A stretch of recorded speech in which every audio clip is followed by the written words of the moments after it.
우리 동네 구자명시 고정희 시인의 작품을 보자. 맞벌이 부부 우리 동네 구자명시. 7달 된 아기 엄마 구자명시는 출근 버스에 오르기가 무섭게 아침 햇살 속에서 졸기 시작한다. 경기도 안산에서 서울 여의도까지 경적 소리에도 아랑곳 없이 옆으로 앞으로 꾸벅꾸벅 존다. 일단 화자는 우리 동네라고 나왔으니까 화자는 1인칭으로 작품 속에 등장하지. 그리고 화자는 뭘 하고 있어? 이렇게 구자명시를 관찰하고 있지.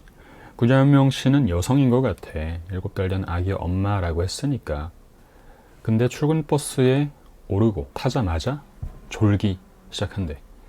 보통 아이가 태어나고 1년 정도는 육아휴직이라는 제도를 많이 이용을 하지. 물론 완벽하게 정착이 되진 않았지만, 그러니까 구자명시는 7달 된 아이를 기르기도 해야 하고 출근도 해야 해.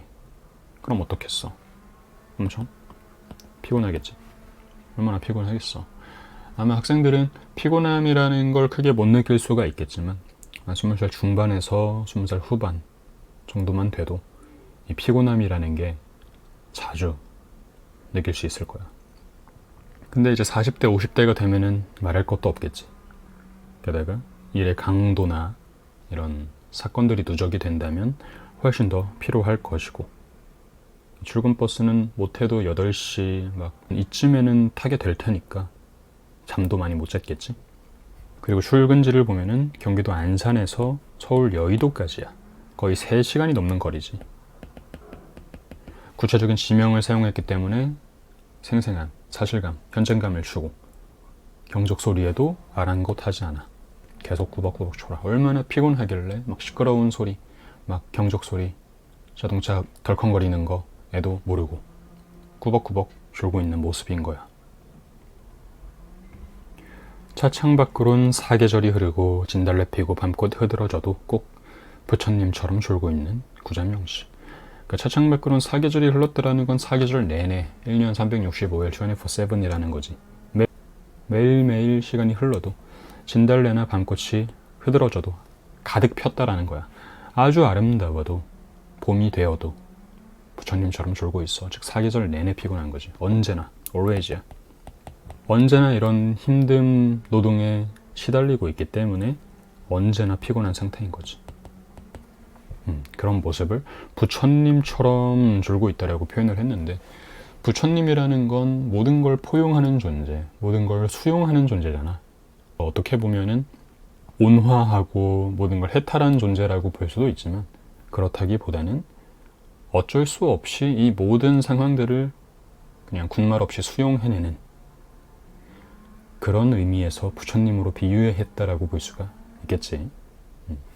그래 저 10분은 간밤 아기에게 젖 물린 시간이고, 또 저 10분은 간밤 시어머니 약시중 든 시간이고, 그래 저 10분은 새벽녘 만취해서 돌아온 남편을 위하여 버린 시간일 거야 라고 지금 보면은 화자가 약간 전환된다라고 볼 수가 있겠지. 지금까지는 관찰을 했지만 여기서부터는 화자가 직접 자신의 추측을 이야기를 하고 있어.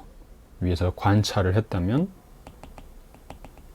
화자가 직접적으로 화자의 내면의 목소리가 나타나는 부분이라고 할 수가 있겠네.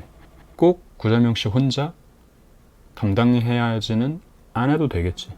아기에게 젖 물리는 건 뭐 어쩔 수 없다 쳐도 시어머니 약시중 뭐 남편이 할 수도 있는 거고, 뭐 시어머니가 스스로 할 수도 있는 거잖아. 또 남편도 술 안 먹고 일찍 들어왔을 수도 있는 거고, 새벽에 들어오면은 기다리는 사람은 잠을 못 자고 또 막 부스럭거리고 옷 벗고 씻고 하느라 제대로 된 휴식을 취할 수가 없겠지. 상대방을 배려를 했다면 일찍 들어와서 술 먹지 않고 들어와서 가뜩이나 아침에 일찍 일어나야 돼서 피곤한데 일찍 자고 충분히 수면을 취하는 게 부부 모두에게 좋았을 텐데, 어떤 배려가 없는 모습이라고 해야 될까? 전체적으로 구자명시 혼자 다 짊어지고 있는, 다 감당해야 하는 모습이라고 할 수가 있겠네. 고단한 하루의 시작과 끝에서 잠속에 흔들리는 펜지꽃 아픔, 식탁에 놓인 안개꽃 멍해. 하루가 고단한데 시작도 고단하고 끝도 고단해. 그리고 잠속에 흔들리는, 이 잠이라는 건 버스에서 자고 있는 불안정한 모습이겠지. 근데 펜지꽃 아픔, 안개꽃 멍해 라고 대꾸가 되고 있어. 펜지꽃과 안개꽃의 속성을 보면은 이 꽃들은 어떤 메인이 되는 꽃들이 아니야. 꽃다발을 만든다라고 했을 때 그 주변을 이렇게 꾸며주는, 다른 꽃들을 위해 배경이 되어주고 희생하는 그런 들러리가 돼주는 역할을 하는 꽃들이라고 볼 수가 있겠지. 즉 이런 것들, 펜지꽃과 안개꽃은 모두 구자명시를 상징한다라고 볼 수가 있겠지. 근데 그런 아픔과 멍해 이런 것들이 느껴지는 거야. 화자는 계속해서 안타까운 시선으로 구자명시를 관찰하고 생각하고 있네. 그러나 부엌문이 여닫히는 지붕마다 여자가 바쳐든 한 식구의 안식이 아무도 모르게 죽음의 잠을 향하여 거부의 화살을 당기고 있다.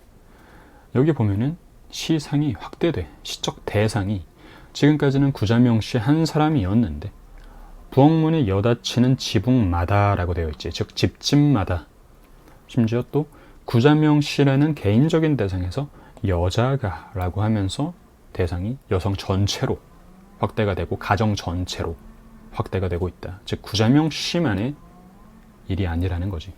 그렇기 때문에 구자명시는 이 모든 여성들을 다 대표하는, represent하는 전형적 인물라고 할 수가 있겠지.